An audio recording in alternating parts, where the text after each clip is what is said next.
ඈ මායි මගේ පොඩි අයියා මේ ඔක්කොම බුද්ධියක හිටියේ මේ ගෙවල් වල. එක්කෙනෙක්වත් නැගිටලා හිටියේ නෑ මහත්තයා ඒ වුණාට.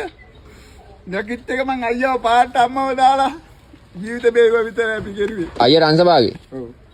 ඔය රෝද පුටුවේ. අදත් අනිත් රෝද පුටුව. හැබැයි මං සල්ලි දීලා ගෙනා පොනේ මේ ඔය වගේ මිනිස්සු මට දීපු 10 ඩොලර්.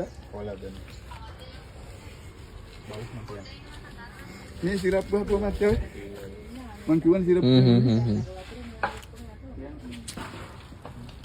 ජීවිත බේරුපු එක ඇති මේ අයියාගේ. ජීවිත ගියක් බේරුවයි. ජීවිත ඉතින් මේ පවුල් ටිකටම පණිවිඩ ලබා දුන්නේ මෙයානේ. මෙයාගේ ඔක්කොම ටික අහකට දාලා මෙයා දුවලා ගිහින් පණිවිඩ දුන්නා. එතෙන් දැස්සේ සමහර වතුරට මෙයාගේ ටික අවුල් ගියේ මෙයා පාන්දර දෙකයි මාත්‍යා. ඔයා තමයි මුළු ගමටම නිවුස් එක දුන්නේ. ඔව්. මාත බඩුව ඕනේ. මෙයා වයසට අයව ගිහිල්ලා ස්ථානගත කරලා ඉන්නකොට මෙයාගේ ජීවිත ටිකයි මෙයාගේ ඔක්කොම ටික නාස්ති වෙලා ගිහිල්ලා. වාට ඔය දේවල් ලැබෙයි අය කවදා හරි. ඔව් මට ඒවා තියෙයෝ. ඔය දේවල් කවදා හරි ලැබෙයි වාට. මෙයා මේ උඹලා කෑල්ලක්වත් කන්නේ මස් මාවල මොකුත් කන්නේ නැති මිනිස්සෙක් ඉතින්. අයියා විතරයි.